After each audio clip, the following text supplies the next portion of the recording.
we'll just start with our first pro tip. The heart doesn't think, right? The heart doesn't think. And I mean, it has its own intelligence for sure, but it doesn't have thoughts or thought loops. And so part of the experience that we'll be working with is through the connection through the heart. Connection through, which is a yogic practice, right? Which is a yoga. To connect through the, like feel your heart, feel their heart, see their heart through their eyes, right? Breathe with their heart. Breathe with your heart, right? So the more that we actually go into what all of you are pointing to is the predilection to focus on thought and not on something else.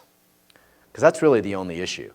Going into our heads, we tend to act like it's we're being held hostage and forced. It's like Clockwork Orange.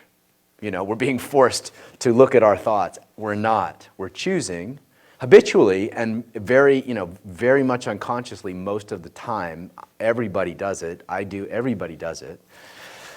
But it's important to know there's other stuff that we could focus on. And for you, my friend, the heart, I think, is going to be the key. Like really, really going into, wow, that feels good. Like, wow, it feels good to feel her heart too. Like, wow, it feels good that our hearts are just meeting. If you have any thought, wow, it feels good, would be the only thought I would suggest. And I mean, we'll work with this a little bit, but you've been to a couple things, so I just want to give you this to start with, because I'd love to feel you practice this throughout the weekend, which is, what happens if the moment I start to think habitually, I just go right back into the, wow, my heart feels good. Her heart feels good. And then everything from there will build. How's that sound? Fantastic.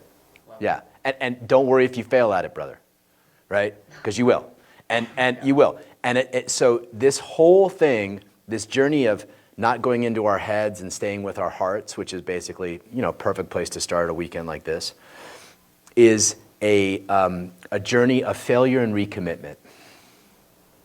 Over and over and over again. And the more you practice, just like any other yoga, the more time you'll be able to spend in the heart, and the more that will feel good, and you'll actually change how you attract people and how you feel people and how people feel you. It's an uncanny thing to witness.